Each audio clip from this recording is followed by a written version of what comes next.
지난 5월 7일 제60일에 백상예술대상 시상식이 있었습니다. 예전처럼 이런 시상식에 사람들의 관심이 크게 가지는 않지만 그래도 쉬는 날 또 일하고 돌아오셔서 TV를 틀어놓고 쏠쏠하게 시간을 보낼 수 있는 그런 프로그램이 아니었는가 하는 생각을 해봅니다. 벌써 유행이 지난 것 같지만 최근에 폭삭 속았수다 라는 드라마가 큰 인기를 끌었습니다. 아이유와 박보검 주연의 가족 간의 애달픈 사랑을 담은 그런 이야기, 그런 드라마인데 그 인기와 명성에 힘입어서 제61회 백상예술대상에 극본상, 그리고 나무조연상, 여우조연상을 차지했습니다. 나무조연상, 여우조연상, 나무주연상이 아니라 여우주연상이 아니라 조연상을 차지했습니다. 제가 할까 말까 이 설교문에 써놓긴 했는데 아쉽게도 저를 닮은 박보검 비록 아쉽게도 상을 받지 못했지만 극중 조연으로 나온 사진을 한번 띄워주시지요. 이 사람과 또 하나 띄워주시지요. 네, 이 사람, 이 두 분의 조연이 상을 받았습니다. 방금 이제 우리가 사진으로 살펴본 이 두 분의 이름을 기억하시는 분 계신가요? 극중 이름 말고 실제 이름. 아이유, 박보검 하면은 누구나 다 기억할 법하지만 우리가 방금 사진으로 살펴본 이 두 사람의 조연배우의 이름은 잘 기억이 나지 않으실 것입니다. 바로 최대훈이라는 배우, 그리고 염혜란이라고 하는 배우가 아주 뛰어난 연기를 펼쳐서 조연상을 받았습니다. 특별히 두 번째 사진이었던 염혜란 씨는 총 16부작 드라마 중에서 한 2, 3회 정도밖에 나오지 않았는데 큰 감동을 사람들에게 많이 주어서 짧은 분량에도 불구하고 여우 조연상을 받게 되었습니다. 이런 배우들을 뭐라고 이야기를 하는가 하면 명품 조연이다 라고 이야기를 합니다. 오늘 우리가 읽은 성경 말씀에도 명품 조연이 한 사람 등장합니다. 그 사람의 이름은 바로 세례 요한입니다. 명품 조연이 세례 요한이다 라고 한다면 주인공은 누구일까요? 예수님입니다. 마태, 마가, 누가, 요한복음의 이 4복음서의 주인공은 단연컨대 예수님입니다. 그리고 이런 명품 주연, 예수님이라고 하는 명품 주연이 등장을 하고 또 세례 요한이라고 하는 이 명품 조연이 등장하고 있으니 이 복음의 이야기가 온 세계에 퍼지는 것은 어쩌면 당연한 일이겠다라는 생각도 한번 해보게 됩니다. 그런데 오늘 본문 이야기에서는 주인공인 예수님은 등장하지 않고 명품 조연인 세례 요한만 등장을 하고 시대에 남을 만한 명대사를 남깁니다. 우리 함께 3장 30절 말씀, 세례 요한이 남긴 명대사, 우리 한 목소리로 읽겠습니다. 시작. 그는 흥하여야 하겠고 나는 쇠하여야 하리라. 아멘. 우리가 너무나 잘 알고 있는 세례 요한의 이 명대사, 명고백, 이 고백이 너무 간단 명료하게 기록되어 있기 때문에 아무나 할 수 있는 그런 고백이 아닌가 하는 생각도 잠깐 해볼 수 있겠지만 세례 요한이 이때 당시에 어떤 상황 속에서 이런 고백을 하게 되었는가를 우리가 이해한다면 이 고백이 결단코 가벼운 고백이 아니라 누구나 할 수 있는 고백이 아니라 아주 무겁고 특별한 사람만이 할 수 있는 고백이다라는 것을 알 수 있습니다. 함께 우리 본문의 말씀을 찬찬히 살펴보도록 하겠습니다. 22절의 말씀, 우리 22절의 말씀 함께 읽겠습니다. 시작. 그 후에 예수께서 제자들과 유대 땅으로 가서 거기 함께 유하시며 세례를 베푸시더라. 아멘. 세례 요한이 활동하던 당시, 예수님께서 활동하던 당시에는 유대 땅 아래 4개의 종파가 있었습니다. 먼저 첫 번째는 바리새파요, 두 번째는 사두개파요, 세 번째는 열심당이요, 네 번째는 에세네파입니다. 오늘 우리가 특별히 살펴볼 분파는 세례 요한이 속해 있었던 에세네파인데, 에세네파는 세속 사회와 단절하고 정결한 정결 예식, 정결한 삶, 더불어 메시아의 도래를 갈망하는 그런 분파였습니다.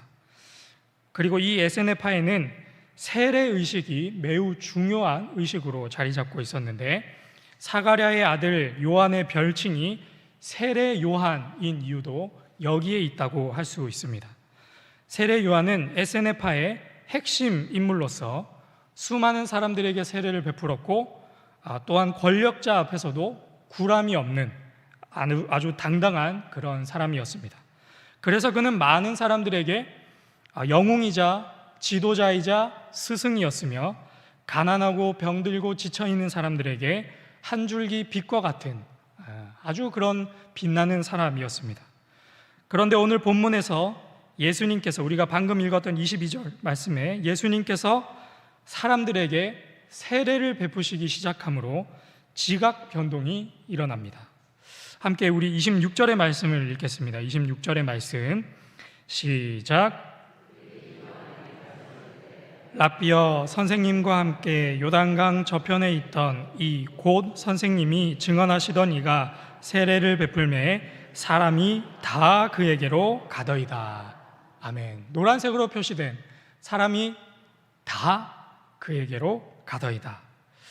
예수님께서 사람들에게 세례를 베푸신 이후로, 그 전에는 사람들이 세례를 받으려고 세례 요한만 찾아왔는데, 예수님께서 세례를 베푸신 그 이후로 사람들이, 세례 요한을 찾아왔던 그 사람들이 소수의 사람들이 아니라 다수의 사람들도 아니라 본문에 의하면 사람들이 다 예수님께로 갔다라고 세례 요한의 제자들이 증언하고 있습니다. 예수님이 등장하기 전까지만 해도 세례 요한의 존재, 위치, 지위 이런 것은 아주 각별했습니다. 그 누구도 세례 요한을 대신할 수 없을 정도로 사람들에게 압도적인 지지를 받고 있었고, 이 위세는 에세네파를 넘어서서 4대 종파, 온 유대 땅을 들썩이게 만들었습니다. 그를 추종하고 따르는 제자들이 꽤나 많이 있었고, 더 나아가서 그 땅의 통치자 헤롯도 세례 요한의 존재를 껄끄럽게 생각할 만큼 아주 막강한 인물이, 영향력이 지대한 인물이 세례 요한이라고 할 수 있습니다. 말 그대로 그때 당시에 세례 요한은 난 사람이었습니다. 우리나라 속담에 굴러들어온 돌이 박힌 돌을 빼낸다라는 말이 있죠. 그렇게 공고한 위치에 있던 세례 요한이 예수님의 등장으로 이제는 찬밥 신세가 되었습니다. 단순히 찬밥 신세가 아니라 이제 그 찬밥까지 예수님한테 드려야 할 정도로 아주 어려운 상황에 봉착하게 된 것이죠. 이런 상황 속에 놓여 있는 세례 요한의 심정은 어떠했을까 한번 생각을 해봅니다. 성경에는 세례 요한의 심정을 입체적으로 표현하고 있지 않기 때문에 우리가 이렇다 저렇다 말할 수는 없겠지만, 그도 역시 사람이었다라는 것을 염두에 두고 우리의 감정을 돌아봄으로써 세례 요한이 어떠했을까 한번 생각해 보고자 합니다. 만약 우리에게 이런 일이 벌어진다면, 내가 지금까지 읽어왔던 모든 것들을 누군가에게 양보해야 하는 그런 상황이 온다라고 한다면 우리의 마음은 어떠할까? 만약에 우리에게 이런 일이 벌어진다면 첫 번째로는 저는 위기감이 들지 않을까 싶습니다. 위기감, 예수님의 등장으로 위기감을 느끼지 않았을까? 자신이 한평생 광야에서 살면서 메뚜기와 석청을 먹으면서 일궈온 공동체를, 그 지위를, 그 역할을 누군가에게 양보하거나 빼앗길 수도 있다는 생각, 나를 사랑하고 나를 지지하고 나를 따라오고 나의 가르침과 지도를 구했던 그 사람들이 이제는 모두 다 예수님을 따라가게 될지도 모른다는 그런 위기감, 나는 잊히고 나는 아무것도 아닌 존재가 될 것이라는 위기감, 그것이 첫 번째 감정, 첫 번째 생각이지 않을까 짐작해 봅니다. 두 번째는 배신감입니다. 우리 함께 요한복음 1장 35절에서 37절까지의 말씀을 읽겠습니다. 요한복음 1장 35절에서 37절까지의 말씀 시작. 또 이튿날 요한이 자기 제자 중 두 사람과 함께 섰다가 예수께서 거니심을 보고 말하되 보라 하나님의 어린 양이로다. 두 제자가 그의 말을 듣고 예수를 따르거늘. 아멘. 방금 읽은 본문에서 세례 요한의 두 제자가 곧장 예수님을 따라갔습니다. 이 두 제자 중 한 사람이 바로 예수님의 12제자에 속해 있는 안드레입니다. 세례 요한의 말 한마디에 그 순간 바로 버스를 갈아탄 것이죠. 세례 요한 입장에서는 차라리 모르는 사람이 예수님을 따라갔다라고 하면 그나마 괜찮았을 법한데, 자신의 가르침을 날마다 받던 그 제자가 그 한마디에 자신을 버리고 떠났으니 사람으로서 그리고 스승으로서 그 배신감을 이루 말할 수 없었을 것입니다. 세 번째는 외로움입니다. 더 이상 찾아오는 사람도 없고 남아있는 사람도 없고 그 발걸음이 끊긴 것에 얼마나 큰 외로움을 느꼈을까. 처음부터 없었으면 그 감정을 느낄 리가 없겠지만 지금까지 그런 열렬한 지지와 환호를 받았던 세례 요한이 한순간에 그 모든 것을 잃어버리게 되었으니 그 외로움이, 그 헛헛한 마음이 갑절은 더하지 않았을까 짐작을 해봅니다. 그런데도 불구하고 세례 요한은 이 청천벽력과도 같은 일이 자신의 주변에서 일어나고 있음에도 불구하고 오늘 본문의 고백처럼 이렇게 고백하는 것이죠. 그는 흥하여야 하겠고 나는 쇠하여야 하리라.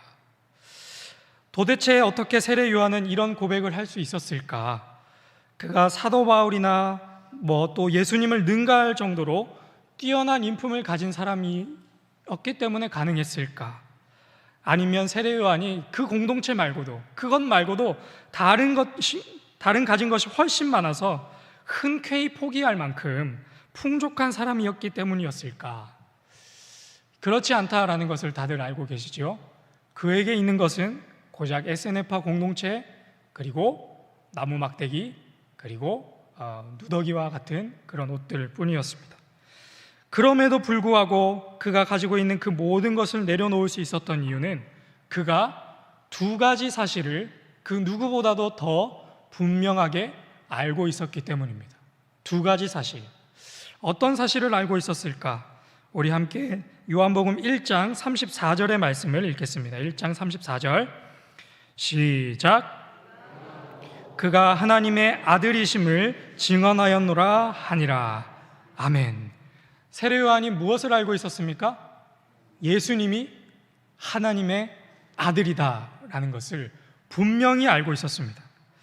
예수님이 하나님의 아들이시오 온 세상의 죄를 짊어지실 어린 양이라는 것을 분명하게 알고 있었기 때문에 그가 자신이 가지고 있던 그 모든 것을 내려놓을 수 있었던 것입니다.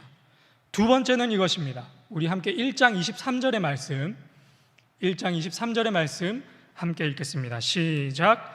이르되 나는 선지자 이사야의 말과 같이 주의 길을 곧게 하라고 광야에서 외치는 자의 소리로라 하니라. 아멘. 세례 요한은 예수님이 누구인지 분명히 알고 있었고, 두 번째로는 자기 자신이 누구인지 분명히 알고 있었습니다. 자기 자신이 메시아가 아니라 자기 자신은 그저 광야에서 외치는 자의 소리일 뿐이다 라는 정체성, 주연이 아니라 주인공이 아니라 나는 조연일 뿐이다 라는 그 사실을 분명하게 알고 있었기 때문에 세례 요한은 자신이 피와 땀으로 읽어놓은 그 노력의 결정체, 자신의 제자들, 인기, 권세, 지위, 서운하고 섭섭한 그런 감정, 외로운 마음, 그런 모든 것들 다 내려놓을 수 있었습니다. 그리고 그는 오늘 본문에서 이렇게 고백하지요. 우리 함께 3장 29절과 30절의 말씀, 3장 29절과 30절의 말씀 한 목소리로 읽겠습니다. 시작. 신부를 취하는 자는 신랑이나 서서 신랑의 음성을 듣는 친구가 크게 기뻐하나니 나는 이러한 기쁨으로 충만하였노라. 그는 흥하여야 하겠고 나는 쇠하여야 하리라 하니라. 아멘. 다시 처음으로 돌아와서 만약에 폭삭 속았수다의 드라마에서 조연상을 받은 그 두 배우가 자신이 주연인지 자신이 조연인지 분간하지 못하고 극 중에서 자기 마음대로 행동하고 자기 위주로 이야기를 전개하고자 했다면, 더 나아가서 두 번째 조연배우 3회까지만 나와야 하는데 죽었다가 다시 부활해서 4회, 5회, 16회까지 등장했다면 과연 그 두 배우가 상을 받을 수 있었을까? 과연 그 드라마가 사람들 입에 오르내리는 명작 중에 명작이 될 수 있었을까? 또 만약에 세례 요한이 고백한 대로 자기 자신이 결혼식의 들러리임을 망각하고 내가 들러리가 아니라 신랑임에 하고 신부의 손을 잡고 끌고 갔다면 그 이야기의 결말이 어떻게 끝나게 되었을까? 폭삭 속았수다가 아니라 폭삭 망했수다가 되지 않았을까 생각해 봅니다. 설교를 정리하면서 여러분에게 이렇게 질문하고자 합니다. 여러분, 예수님은 누구십니까? 예수님은 누구십니까? 네, 예수님은 하나님의 아들이고 나를 사망에서 구원한 메시아이며 나를 죽기까지 사랑하는 창조주 하나님이십니다. 아멘이시죠? 이제 다시 또 이렇게 질문하겠습니다. 그렇다면 여러분은 누구입니까? 여러분은 누구입니까? 제가 이 질문을 중학교 1학년 때 도덕책에서 처음 받게 되었는데 이 질문에 진지하게 답변해 보시길 바랍니다. 저는 나는 누구인가? 라는 이 질문에 오늘 설교를 통해 이렇게 고백하고 또 나누고 싶습니다. 저는 그리스도인입니다. 그리고 여러분도 그리스도인입니다. 그렇다면 그리스도인은 어떤 사람인가? 그리스도인은 예수님을 사랑하고 예수님과 동행하고 예수님을 따라 살고 예수님을 위해 사는 사람들입니다. 그리스도인은 예수님을 위해 사는 사람들입니다.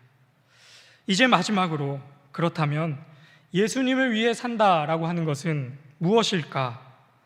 예수님이 주연이 되고 내가 조연이 되는 삶입니다.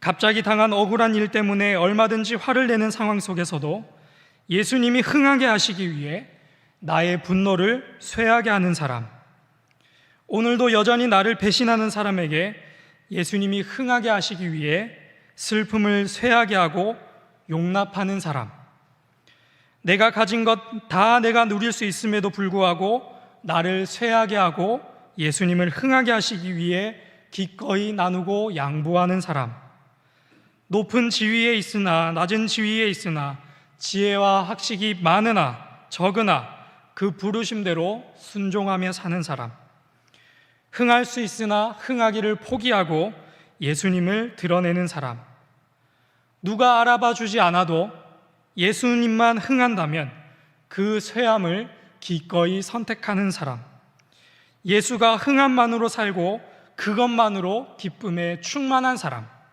그런 사람이 그리스도인입니다.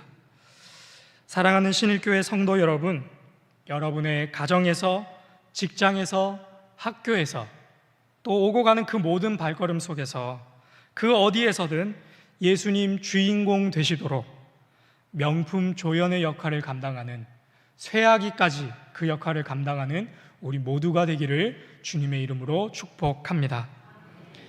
우리 옆 사람과 이렇게 마지막 인사하고 마치도록 하겠습니다. 우리의 쇠함이 예수님의 흥함입니다 하고 인사하겠습니다. 네, 그렇게 살아가시길 바랍니다. 제가 기도하겠습니다. 전능하신 아버지 하나님, 아무것도 아닌 우리를 하나님 나라의 주인공으로 삼아주심에 참 감사드립니다. 이제 하나님께서 우리에게 허락하신 그 주인공의 직분을 잠시 내려놓고 예수님을 우리 인생에, 우리의 가정에, 우리의 직장에, 우리의 교회에, 우리가 다니는 모든 발걸음 가운데 주인공으로 세우고자 합니다. 우리의 이 믿음의 결단을 주님께서 받아주시고 세례 요한이 주인공 되신 예수님을 위해 모든 것을 포기할 수 있었던 것처럼 우리도 우리의 쇠함까지도 주님 앞에 내어드릴 수 있는 명품 조연들이 다 되게 하여 주시옵소서.